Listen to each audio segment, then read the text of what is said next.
Simplement parce qu'en fait, tant qu'une personne n'est pas consciente, tant que la conscience qu'il a un implant, il ne l'a pas, puisqu'on le gentiment, vous sortez votre belle-mère ou quelque chose dans l'éther, vous allez dans l'éther, vous prenez votre belle-mère, vous la mettez à tremper, une fois, 2 fois, 10 fois, ça va l'aider.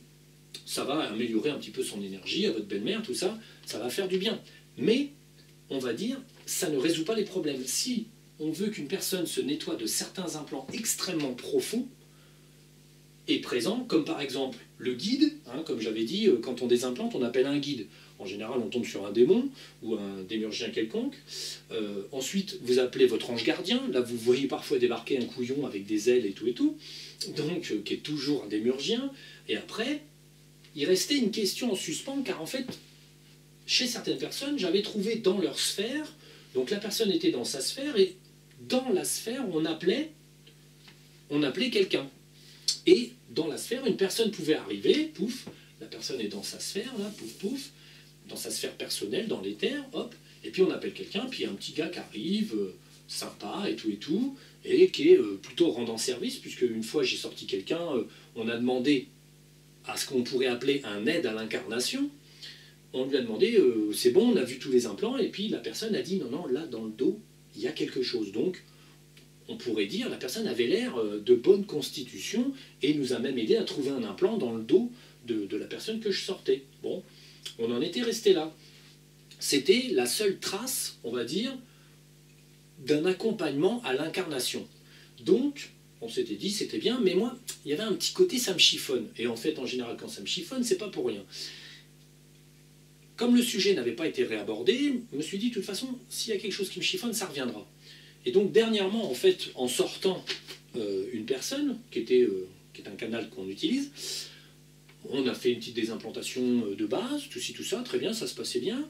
Et puis, à un moment donné, il s'est passé des événements dans la vie de cette personne, et j'ai senti sur la personne, donc là, on va dire que le démurgien qui était à l'intérieur, au lieu de se manifester dans la sphère, parce que c'était ça le problème, on a été dans sa sphère à cette personne, il y avait soi-disant ce démurgien, on est rentré dans la sphère de la personne avec un dragon, ça c'est normal, les dragons peuvent aller dans la sphère, et on est rentré dans la sphère avec son aide à l'incarnation. Bon, ça paraît logique, il est là pour l'assister, bon, après tout, pourquoi pas, quoi, peut-être. Mais en fait, cette personne a eu une crise personnelle, et en fait, après, je sentais de l'énergie supplémentaire sur la personne. En fait, une présence. Enfin, dans l'éther ou en fait dans la 3D, on sent bien qu'une personne est là, et on sent bien qu'une personne est... Il y a une gêne, il y a quelque chose. Il y a présence de quelqu'un ou de quelque chose. Et bien dans ce cas-là, c'est simplement cette aide à l'incarnation, qui peut être présent dans la sphère, chose qui est assez étonnante, mais qui est une explication simple, en fait, c'est un démurgien, qui par contre est tellement ancien, il appartient intégralement à la structure mentale de la personne. Et la personne le voit comme une structure mentale habituelle, puisque ça fait peut-être 1000 ans, 10 000 ans ou 100 000 ans que ce démurgien est présent. Donc, il a même le privilège de pouvoir se présenter dans la sphère comme aide à l'incarnation. En général, ils sont très arrangeants, très gentils, et on n'arrive pas trop à savoir s'ils sont méchants. Mais en fait, les aides à l'incarnation qui sont présents dans les sphères sont des démurgiens. Il n'y a pas d'aide à l'incarnation. Vous êtes responsable de vous-même, et si vous avez un aide à l'incarnation, là, qui se présente dans la sphère, c'est que c'est un très très vieux compagnon de voyage. Celui-ci, vous demandez à des dragons de le choper, et qu'il l'emmène. Alors, maintenant, nous, c'est pareil, on a cette technique-là. Quand on a un doute, on dit au dragon, bon, vous l'attrapez, et vous le jetez dans le centre de la galaxie.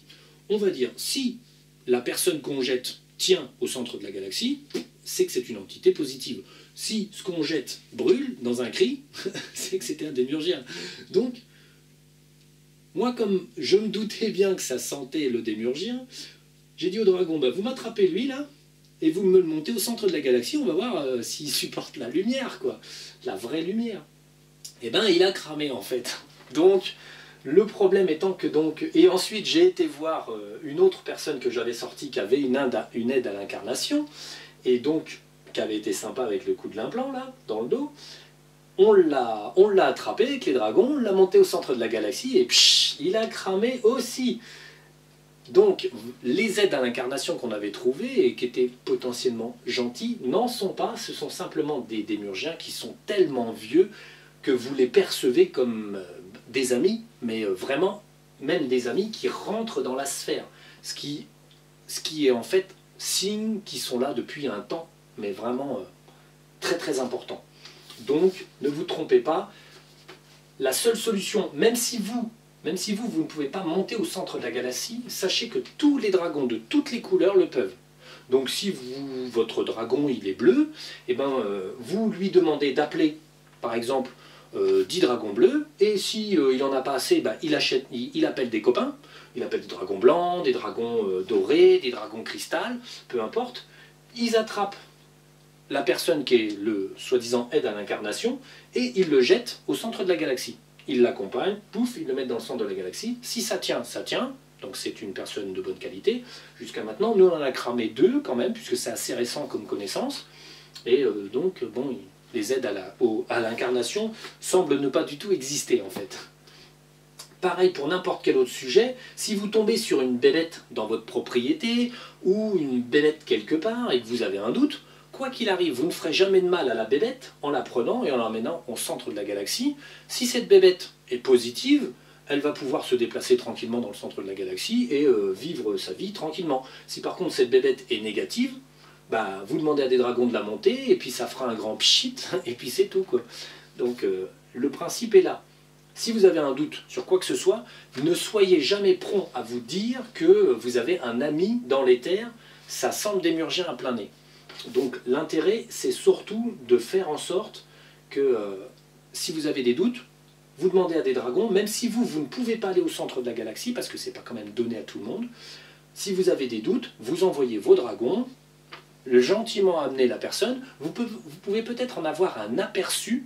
Je ne dis pas que vous le verrez vraiment, parce que si vous n'êtes pas compatible avec cette fréquence parce qu'elle est trop élevée, vous n'allez pas forcément le voir, mais vous pouvez peut-être en avoir un aperçu de loin de la trajectoire que les dragons empruntent et le jet de bébête qu'ils font, et si ça tient pas.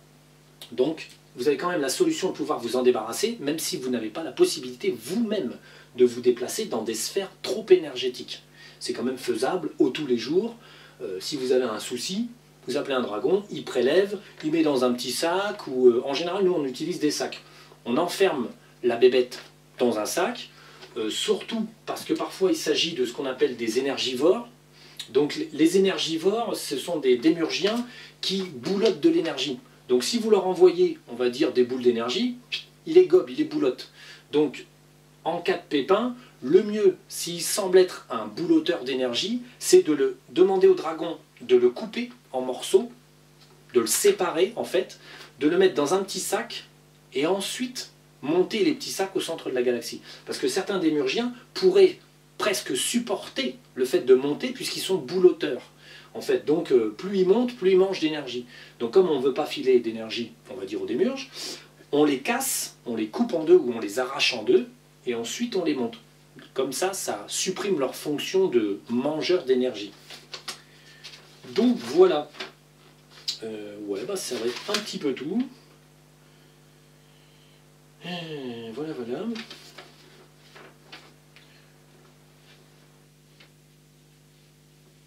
Donc voilà, donc ça, cette vidéo est terminée. J'ai essayé d'aller le plus vite possible pour que vous ayez pas trop mal au crâne.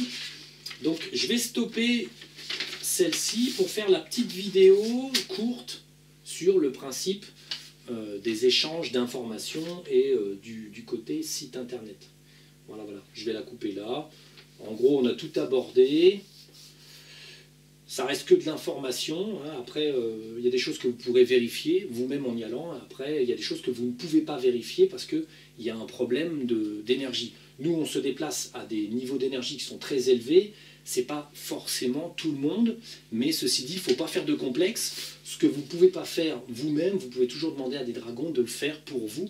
Et donc, vous avez toujours la possibilité de vous débarrasser même d'un aide ou de démurgiens très élevés dans dans la hiérarchie, tout simplement en utilisant les dragons, même si vous ne pouvez pas voir réellement ce qui s'y trame, les dragons vous feront le travail. Ah oui, petit rajout par rapport à des expériences passées, quand vous allez dans les terres, vous pouvez tomber sur une fausse sphère avec des faux dragons. Comme les démurgiens savent que certaines personnes ont des connaissances, ils commencent à lire les connaissances que vous avez. Vous regardez mes vidéos, vous avez les connaissances des dragons, tout ci, tout ça. Donc quand vous sortez, pour vous bloquer, en fait, ils vous montent dans une fausse sphère. Alors en général, il y a quand même des problèmes, c'est un peu mal limité, c'est pas terrible. Et ensuite, vous avez des genres de faux dragons. Et les faux dragons, bah, ils bougent pas trop, ils sont pas trop vivants, ils sont un peu éteints, quoi, ils sont pas terribles. En cas de pépin, quoi qu'il arrive, si vous sentez que les choses sont fausses, si vous sentez que c'est un peu creux, que c'est un peu vide, enfin que ça vous semble pas franchement vivant, quoi qu'il arrive, en fait, il faut faire appel à une autre personne. C'est-à-dire que si vous sortez, c'est pas terrible, ça vous paraît assez fixe, assez mou, assez sombre, faites sortir une autre personne. Alors il est possible qu'une personne soit contaminée. J'ai eu le cas là, quelqu'un qui m'a posé la question. Il sortait lui de son côté, c'était pas terrible, et son collègue sortait, et c'est pareil, le dragon et la sphère, c'était un peu moisi. Et en fait, là, c'est parce qu'ils copient et ils vous induisent en erreur. Donc l'idée, c'est de trouver quelqu'un dans ces cas-là, c'est pour ça qu'on va faire le petit site de rencontre. Si vous-même, vous sortez dans les terres, mais que vous avez du mal parce qu'il y a en fait des copies de sphères, des copies de dragons, et en fait, on essaye de vous induire en erreur, il faut trouver une personne, et c'est là que le site va être intéressant, enfin cette petite vidéo va être intéressante. Vous pourrez demander à une personne de sortir pour vous, hein, et d'aller voir s'il n'y aurait pas un problème. Disons que les plus expérimentés, ceux qui sont les plus libres, ont la possibilité d'aider les moins expérimentés. Vous sortez, il y en a un qui se met chez lui avec son téléphone, l'autre qui se met chez lui avec son téléphone ou son internet, enfin des systèmes de son, de façon à en fait pouvoir sortir à plusieurs même. Parce que si vous êtes chez vous, vous sortez vous de votre côté, vous vous installez, vous faites votre petit texte, vous êtes dans les terres. L'autre personne qui est plus expérimentée fait son petit texte et va dans les terres. Et ensuite, à deux, vous essayez de résoudre le problème de la contamination de votre sphère, enfin de la fausse sphère, les faux dragons, les fausses informations. S'il y en a un qui est plus doué, il va voir qu'il y a des chimères en train de se bâtir, et du coup il va pouvoir intervenir avec des dragons, casser les chimères, faire de la désimplantation, et donc la personne la plus faible va bénéficier d'une ouverture de ses capacités. Donc le problème est là. Les démurgiens sont parfaitement au courant qu'il y a de l'information qui circule. Ils la lisent dans votre esprit. Une fois qu'ils la lisent, ils essayent de la copier à tout va. C'est pas la première fois. Moi, ça fait déjà, oui, il y a deux, trois personnes qui m'ont dit que les dragons étaient mous, ils répondaient pas trop, ils étaient bizarres. Bon, c'est des faux dragons, c'est pas des vrais dragons. Les vrais dragons sont facétieux, entre guillemets, ne vous donneront pas une information qui est les numéros du loto ou des conneries de ce genre, parce que ça n'est pas le but de votre vie. Donc, en général, les dragons sont quand même des gens qui répondent, et ils s'adaptent à vous. Ils se calquent sur votre humeur et sur votre niveau, on va dire, d'évolution. Si vous avez un niveau d'évolution moyen, ils ne vont pas commencer à vous raconter des choses compliquées sur l'univers, la galaxie et ceci et cela, parce que c'est pas la peine. Ils vont faire ce que vous avez envie de faire. Un dragon s'adapte à votre humeur. Vous verrez que si vous êtes de mauvaise humeur parce que vous avez pris un implant, les dragons sont un peu plus réservés, répondent moins, mais ils sont là. C'est quand même pas la même présence. Et on peut quand même, après, si vous trouvez votre problème, en allant dans une fontaine et en demandant au dragon s'il n'y aurait pas quelque chose, bon, vous verrez que le dragon, après, va être beaucoup plus, on va dire, vivant, entre guillemets, quoi. Plus vivant, plus facétieux, ceci, cela. Mais n'oubliez jamais que vos dragons s'adaptent. Autant ils s'adaptent à vous en phénomène de couleur, pour coller à la fréquence qui est la plus proche de votre aura, autant ils s'adaptent aussi à vos humeurs et à votre façon de voir les choses. Si vous êtes quelqu'un qui est sûr que la Terre est plate, les dragons auront tendance à ne pas vous contrarier. Ils vont, ils vont se dire, il reste dans son trip, la Terre est plate, on ne va pas le contrarier, quoi. Hein, bon. Et ils essaieront peut-être un petit peu de vous pousser l'information, mais une certitude pour vous va être un frein à leur aide. à leur façon de vous aider. Si vous êtes trop persuadé de quelque chose de faux, ils n'iront pas à l'encontre de cette chose. Donc il faut rester l'esprit ouvert, y aller sans préjugés, essayer d'ouvrir un maximum son esprit à la possibilité de rencontrer une information tout à fait nouvelle, comme celle de la galaxie qui est très peu habitée, et que finalement on est un peu des pionniers en fait sur cette galaxie. Pour ma part, c'est pas quelque chose que je pensais, et pourtant c'est quelque chose qui finalement se vérifie, en tout cas dans les terres. Après, je vous dirais que les scientifiques sont bien incapables de vous dire ce que je vous ai dit là, parce que de toute façon, ça dépasse et de loin leurs compétences. Ils sont absolument incapables de vous dire vrai ou faux sur ce que je dis. Il restera que vous pouvez vous-même essayer de quêter des informations et donc de vérifier, entre guillemets, ce que je vous avance. C'est possible à faire, il vous faut un bon niveau. Par contre, là, je vous le dis tout de suite, quand même, nous, on a un très gros niveau, et ce qui nous permet de nous déplacer aussi loin et aussi vite. Donc oui, alors c'est tout pour les petits oublis. Tout le monde est renseigné.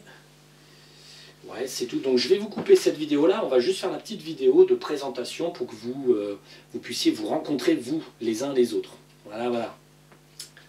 Et oui, c'est tout. Allez, on coupe.